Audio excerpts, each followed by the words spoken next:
റെലവൻസിനെ കുറിച്ച് ഇപ്പോൾ ഇതുണ്ടോ ഇല്ലയോ എന്നുള്ളൊരു ഐഡിയ ആയിരുന്നു നമ്മൾ ഡീൽ ചെയ്തുകൊണ്ടിരുന്നത്. ഇനി ഇവിടെ നോക്കിക്കേ, ഇവിടുത്തെ ഐഡിയ നോക്കിക്കേ. ഇപ്പോൾ ഇവിടെ ഉണ്ടോ ഇല്ലയോ എന്നുള്ളൊരു ക്വസ്റ്റ്യൻ, അല്ലെങ്കിൽ ഇവിടെ ഇത് കാണുന്നുണ്ടോ എന്നുള്ളൊരു ക്വസ്റ്റ്യൻ വരുവാണെന്നുണ്ടെങ്കിൽ ഇവിടുത്തെ ഇമ്പോർട്ടൻ്റ് ആയിട്ടുള്ള ഐഡിയ നോക്കിക്കേ. സോഷ്യലിസം, LPG റിഫോംസ് അല്ലെങ്കിൽ liberalisation, privatisation and globalisation reforms of 1991, 1991 LPG reforms എടുക്കുകയാണെങ്കിൽ ഈ LPG റിഫോംസിൽ എന്ത് സംഭവിച്ചു? നമ്മളൊരു ക്യാപിറ്റലിസ്റ്റിക് ടെൻഡൻസി നമുക്ക് കാണാൻ പറ്റും. അതുകൊണ്ട് സോഷ്യലിസം പോയോ ഇല്ലയോ എന്നുള്ളൊരു ക്വസ്റ്റ്യൻ ഇവിടെ ഉണ്ട്. അതിൽ നിന്ന് നിങ്ങൾ മനസ്സിലാക്കണ്ടേ, അല്ലെ UPSCയുടെ ക്വസ്റ്റ്യൻ നമ്മൾ നേരത്തെ പറഞ്ഞ അഡ്ജക്റ്റീവ്സിന്റെ റെലവൻസ് നോക്കുമ്പോൾ സോഷ്യലിസത്തിന്റെ ആസ്പെക്ട് പറയുവാണെങ്കിൽ നമുക്ക് സോഷ്യലിസ്റ്റിക് പ്രിൻസിപ്പിൾസ് എവിടെ കാണാൻ പറ്റും? DPSPയിലും അതുപോലെ തന്നെ ഇപ്പം നമുക്ക് പറയുകയാണെങ്കിൽ MGNREGA പോലത്തുള്ള സ്കീമുകളിലും നിങ്ങൾക്ക് കാണാൻ പറ്റും. പക്ഷേ ജനറലി നമ്മൾ എന്തിലോട്ട് മൂവ് ചെയ്യുന്നുണ്ട്? കുറച്ചും കൂടി ഒരു ക്യാപിറ്റലിസ്റ്റിക് ആയിട്ടൊരു സിസ്റ്റത്തിലോട്ട് മൂവ് ചെയ്യുന്നുണ്ട് എന്നുള്ളതാണ് ഇതിൻ്റെ ഒരു ബെറ്റർ അസംഷൻ, അല്ലെങ്കിൽ ഒരു ബെറ്റർ നോളജ് പാർട്ട് എന്ന് പറയുന്നത് അതാണ്. അതായത് നമുക്ക് ഉണ്ടോ എന്ന് ചോദിച്ചാൽ ഉണ്ട്. MGNREGA കാണാം, national urban and rural livelihood missions കാണാം, അതുപോലെ തന്നെ പല സ്കീമുകൾ എടുത്താലും നമുക്ക് ഇതെല്ലാം കാണാൻ പറ്റും. പക്ഷേ ഒരു ക്യാപിറ്റലിസ്റ്റിക് ടിൽറ്റും നമുക്ക് ഇതിൽ കാണാൻ പറ്റും. ക്യാപിറ്റലിസം കൂടെ ചേർന്നിട്ട് ഇന്റർട്വൈൻ ചെയ്ത് കിടക്കുവാണ് ഇവിടെ ചെയ്യുന്നത്. ഓക്കെ, ഇത് മനസ്സിലായോ? This is socialism. ഇനി അടുത്ത കീവേഡിലോട്ട് നമുക്ക് മൂവ് ചെയ്യാം. അടുത്ത കീവേഡും പറയുന്നത് സിമിലർ ആയിട്ടുള്ള കൺസെപ്റ്റ് ആണ്. That is secular. അതായത് ഇവിടെ നമ്മളിപ്പം ഈ രണ്ട് സിസ്റ്റത്തിലും നമുക്ക് എന്ത് പറയാൻ പറ്റും? ഒരു റെലവൻസിന് ഒരു ഇഷ്യൂ ഉണ്ട് എന്ന് പറയുന്നത്. റെലവൻസ് ആണോ, റെലവൻസ് ഉണ്ടോ, റെലവൻസ് ഇല്ലയോ എന്നുള്ളൊരു ക്വസ്റ്റ്യൻ നമുക്ക് അവിടെ ഉണ്ടായിരുന്നു. അപ്പോൾ ഇവിടെ നോക്കിയേ, the word secular was the word secular was also added in 42nd Constitution. സോഷ്യലിസത്തിന്റെ കൂടാണ് ഈ സെക്കുലർ എന്ന് പറയുന്ന കൺസെപ്റ്റും നമുക്ക് ആഡ് ചെയ്ത് വരുന്നത്. ഇവിടെ ഐഡിയ എന്ന് പറയുന്നത് എന്താണ്? ഈ സെക്കുലർ എന്ന് പറയുന്ന കൺസെപ്റ്റ് എടുക്കുകയാണെന്നുണ്ടെങ്കിൽ, അല്ലെങ്കിൽ അതുമായിട്ട് ഡിസ്കസ് ചെയ്യുകയാണെങ്കിൽ നിങ്ങൾ ഓർത്തിരിക്കേണ്ട കൺസെപ്റ്റ് എന്ന് പറയുന്നത് എന്താണ്? ഈ വേർഡിന്റെ മീനിങ് ആദ്യം നിങ്ങൾ മനസ്സിലാക്കുക. എന്താ സെക്കുലർ എന്ന് പറയുന്നത്? അതായത് സ്റ്റേറ്റിന് എന്തില്ല, state does not have a separate religion. സ്റ്റേറ്റിന് എന്തില്ല, ഒരു ഐഡന്റിഫൈഡ് ആയിട്ട് റിലീജിയൻ ഇല്ല. ഫോർ എക്സാമ്പിൾ വത്തിക്കാൻ എന്ന് പറയുന്നൊരു രാജ്യം, ചെറിയ രാജ്യം എടുക്കുകയാണെങ്കിൽ അവിടെ ജനറലി എന്താ ഇഷ്യൂ? അവിടെ പറഞ്ഞിട്ടുണ്ട് ക്രിസ്ത്യാനിറ്റി ആണ് ഇവിടുത്തെ റിലീജിയൻ, ക്രിസ്ത്യൻ അതോറിറ്റീസ് ആണ് അവിടെ കാണുന്നത്, ക്രിസ്ത്യാനിറ്റി ആണ് അവിടെ റിലീജിയൻ ആയിട്ട് നമ്മൾ കൺസിഡർ ചെയ്യുന്നത്. പക്ഷേ ഇവിടെ എന്താ പറയുന്നത്? ദാറ്റ് ഈസ് 1976 കൊണ്ടുവന്നത് ഇവിടെ എന്താണ്? സെക്കുലർ എന്ന് പറയുന്ന തീം ഇന്ത്യൻ കോൺസ്റ്റിറ്റ്യൂഷനിൽ ഉണ്ട് എന്നാണ്. അതായത് ഇവിടെ എന്തില്ല, there is no separate religion for the Indian political society. Indian political സൊസൈറ്റിക്ക് എന്തില്ല, ഒരു സെപ്പറേറ്റ് റിലീജിയൻ ഇല്ല എന്നുള്ളതാണ് ഇവിടുത്തെ പ്രൈമറി ആസ്പെക്ട്സ്. അപ്പോൾ സുപ്രീം കോർട്ട് പറഞ്ഞിട്ടുണ്ട് 1974 തന്നെ പറഞ്ഞിട്ടുണ്ട്, although the word secular state were not explicitly mentioned in the constitution. അതായത് എക്സ്പ്ലിസിറ്റ് ആയിട്ട് കോൺസ്റ്റിറ്റ്യൂഷനിൽ എന്തില്ല, സെക്കുലർ സ്റ്റേറ്റ് എന്ന് പറയുന്ന വേർഡ് ഇല്ലെങ്കിൽ പോലും it does not mean that Indian constitution is not secular. Indian constitution എന്താണ്?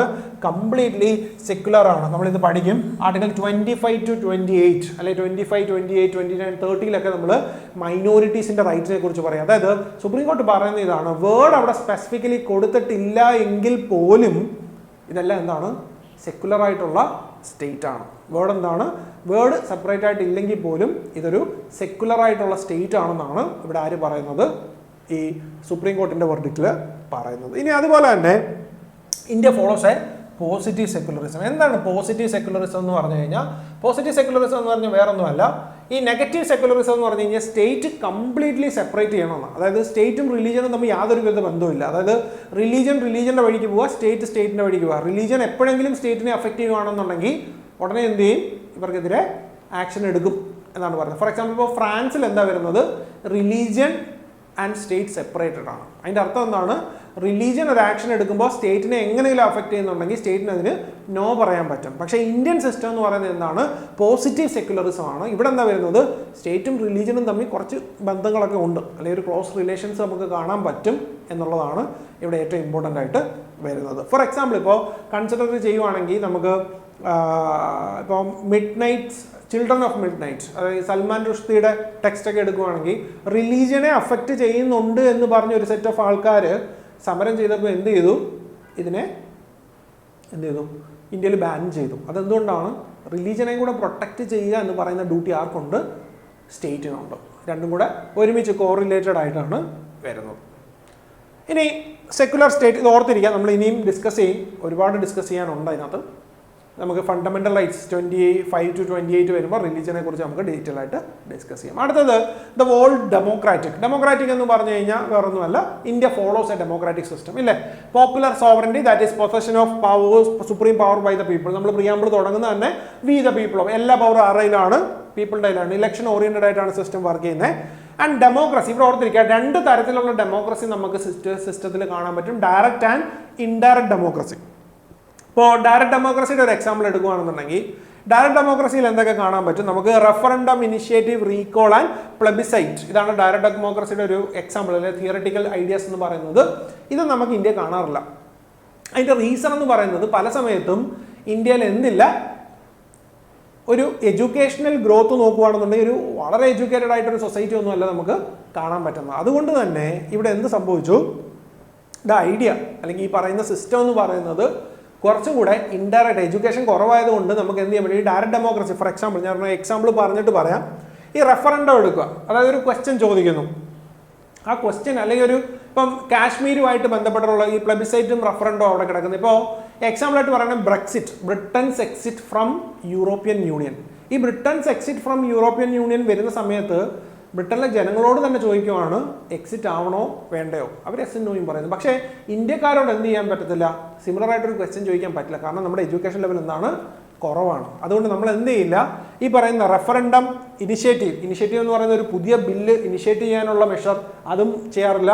റീകോൾ, സെലക്ട് ചെയ്ത് വിട്ടിട്ടുള്ള MPs അല്ല MLAസിനെ തിരിച്ചു വിളിക്കാനുള്ള പവർ, അതും നമുക്കില്ല. അതുപോലെ തന്നെ പ്ലെബിസൈറ്റ് എന്ന് പറയുന്നത് വേറൊന്നുമല്ല, ഈ ടെറിട്ടോറിയൽ ഇഷ്യൂസുമായിട്ട് ബന്ധപ്പെട്ടിട്ടുള്ള നമ്മുടെ റെഫറൻഡത്തിനെയാണ് നമ്മൾ പ്ലെബിസൈറ്റ് എന്ന് വിളിക്കുക. അപ്പോൾ ഈ റീകോൾ നിങ്ങൾ കണ്ടിട്ടുണ്ടാവും. 1 എന്ന് പറയുന്ന സിനിമയിൽ മമ്മൂട്ടി പ്രപ്പോസ് ചെയ്യുന്നത് ഈ റീകോളാണ്, അതായത് MPനെ MLAസിനെയും തിരിച്ചു വിളിക്കുക എന്നുള്ള ഐഡിയ. അപ്പോൾ ഇവിടെ പറയുന്ന ഐഡിയ ഇത് നമുക്കില്ല. നമ്മുടെ എഡ്യൂക്കേഷൻ ലെവലും ഡൈവേഴ്സിറ്റിയും ലാർജ് സ്റ്റേറ്റും ഇതെല്ലാം ഇതിൻ്റെ ഒരു റീസണാണ്, നമ്മളത് സ്വീകരിക്കാത്തതിൻ്റെ റീസണാണ്. ഇനിയിപ്പോൾ അടുത്ത കമ്പോണൻറ്റ് നോക്കിയാൽ നെക്സ്റ്റ് വൺ ഈസ്, ഇവിടെ 2 ഡിവിഷനുണ്ട്, political democracy and social democracy, അല്ലെങ്കിൽ substantive democracy and procedural democracy. ഈ പൊളിറ്റിക്കൽ ഡെമോക്രസി എന്ന് പറയുന്നത് എന്താണ്? പ്രൊസീജറൽ ഡെമോക്രസിയാണ്. അപ്പോൾ ജനറലി പറയാറ് India is successful in ensuring political democracy എന്ന് പറയും. അതിൻ്റെ റീസൺ പറയുന്നത് പൊളിറ്റിക്കൽ ഡെമോക്രസി അല്ലെ പ്രൊസീജറൽ ഡെമോക്രസി എന്ന് പറയുന്നത് എന്താണ്? സ്ഥിരമായിട്ട് ഇലക്ഷൻ നടത്തുക, അല്ലെങ്കിൽ സ്ഥിരമായിട്ട് എല്ലാം കണ്ടിന്യൂസ് ആയിട്ട് എന്ത് ചെയ്യുക, എല്ലാ പ്രോസസ്സുകളെയും കീപ്പ് ചെയ്ത് പോവുക. നമ്മുടെ നാട്ടിൽ ഇത് ഏതായാലും സംഭവിക്കുന്നുണ്ട്. ഇലക്ഷൻ എന്ത് ചെയ്യുന്നില്ല, ആരും 5 വർഷം കഴിയുമ്പോൾ ഇലക്ഷൻ നടത്തണ്ട, ഞാൻ സുപ്രീം ലീഡറാണെന്ന് ആരും പറയുന്നില്ല. പക്ഷേ രണ്ടാമത്തെ ഒരു ആസ്പെക്റ്റ് ഉണ്ട് ഡെമോക്രസിയുടെ ഏറ്റവും ഇമ്പോർട്ടൻ്റ് ആയിട്ടുള്ള ആസ്പെക്റ്റ് എന്ന് പറയുന്നത് സെക്കൻഡ് ആസ്പെക്റ്റ് ആണ്, വിച്ച് ഈസ് സോഷ്യൽ ഡെമോക്രസി അല്ലെങ്കിൽ സബ്സ്റ്റാൻറ്റീവ് ഡെമോക്രസി. അതായത് ഡെമോക്രസിയുടെ കുറച്ച് ഒബ്ജക്റ്റീവുകളുണ്ട്. ഫോർ എക്സാമ്പിൾ, നമുക്ക് എന്ത് എൻഷുർ ചെയ്യണം? ജസ്റ്റിസ് എൻഷുർ ചെയ്യണം. India failed in those things. അതായത് പല സമയത്തും ഇന്ത്യ ഫെയിൽ ആയിട്ടുള്ളത് ഈ പറയുന്ന ഡെമോക്രാറ്റിക് പ്രിൻസിപ്പിൾസിലാണ്. അതുകൊണ്ടാണ് നമ്മൾ എന്ത് പറയുന്നത്, India has political democracy but not social democracy എന്ന് നമ്മൾ പറയുന്നത്. ഇനി അടുത്തത് റിപ്പബ്ലിക്കാണ്. ഇപ്പോൾ 2 ടൈപ്പ്, ഇപ്പം നമ്മുടെ ടൈപ്പ് ഓഫ് പൊളിറ്റിയുടെ ഒരു ബേസ് ഐഡിയ എന്ന് പറയുന്നത് ഈ റിപ്പബ്ലിക്കാണ്. ടൈപ്പ് ഓഫ് പൊളിറ്റിയിൽ നമുക്ക് കാണാൻ പറ്റുന്ന റിപ്പബ്ലിക്കാണ്. ഈ റിപ്പബ്ലിക് എന്ന് നോക്കിയാൽ ഇവിടെ പറയുന്ന ഐഡിയ എന്ന് പറഞ്ഞു കഴിഞ്ഞാൽ 2 തരത്തിലുള്ള, ആദ്യം ആ സിസ്റ്റം മനസ്സിലാക്കുക. ഒന്ന് മൊണാർക്കി ആയിട്ടുള്ള സിസ്റ്റം ഉണ്ട്, അല്ലെങ്കിൽ റിപ്പബ്ലിക് ആയിട്ടുള്ള സിസ്റ്റം ഉണ്ട്. മൊണാർക്കി എന്ന് പറയുന്നത് എന്താണ്? ഒരു കിങ്ഷിപ്പ് അല്ലെങ്കിൽ ഒരു രാജാവ് ഹെറിഡിറ്ററി ആയിട്ട് പവർ ട്രാൻസ്ഫർ ചെയ്ത് കൊടുക്കുന്ന ഒരു സിസ്റ്റത്തിനെയാണ് നമ്മൾ എന്ത് വിളിക്കുക? മൊണാർക്കി എന്ന് വിളിക്കുക. ഫോർ എക്സാമ്പിൾ, ഇപ്പോൾ UK, ബ്രിട്ടനിൽ രാജ്ഞി മരിച്ചപ്പോൾ അടുത്ത ആൾ എന്തായി? രാജാവായി. അവിടെ ഇലക്ഷൻ വല്ലതും ഉണ്ടോ? ഇല്ല. പക്ഷേ ഇന്ത്യയിൽ എന്താണ്? പ്രസിഡന്റ് മാറി അടുത്ത പ്രസിഡന്റ് വരുമ്പോൾ ഒരു ഇലക്ഷൻ നടത്തിയിട്ടുണ്ടാവണം. ഇലക്ഷൻ ഓറിയന്റഡ് ആയിട്ട് മാത്രമേ പ്രസിഡന്റിനെ സെലക്ട് ചെയ്യൂ. നമ്മളത് ഡയറക്റ്റ്ലി ചെയ്യുന്നില്ല എന്നേ ഉള്ളൂ. ഇൻഡയറക്റ്റ് ആയിട്ടാണ് ഇലക്ഷൻ നടക്കുന്നത് എന്നുള്ളൊരു വ്യത്യാസം മാത്രമേ ഉള്ളൂ. പക്ഷേ ഇലക്ഷൻ അവിടെ ഉണ്ടായിരിക്കണം. That is president is elected indirectly for a fixed period of 5 years. ഇന്ത്യയുടെ റിപ്പബ്ലിക്കൻ നേച്ചറിന്റെ എക്സാമ്പിൾ ആണ്. 5 വർഷത്തേക്കാണ് എന്ത് ചെയ്യുന്നത്? ഈ ഇൻഡിവിജ്വലിനെ നമ്മൾ ഇലക്ട് ചെയ്യുന്നത്. അതുപോലെ തന്നെ vesting of political sovereignty in the പീപ്പിളിന്റെ കയ്യിലാണ് എന്തുള്ളത്? പൊളിറ്റിക്കൽ സോവറിറ്റി ഉള്ളത്. ഫൈനൽ സൈൻ നമ്മൾ സ്റ്റാർട്ട് ചെയ്തത് എങ്ങനെയായിരുന്നു? We the people of India. Sovereignty ആരുടെ കയ്യിലാണ്? പീപ്പിളിന്റെ കയ്യിലാണ്. അതുപോലെ തന്നെ absence of any privileged class, and hence all public offices are being open to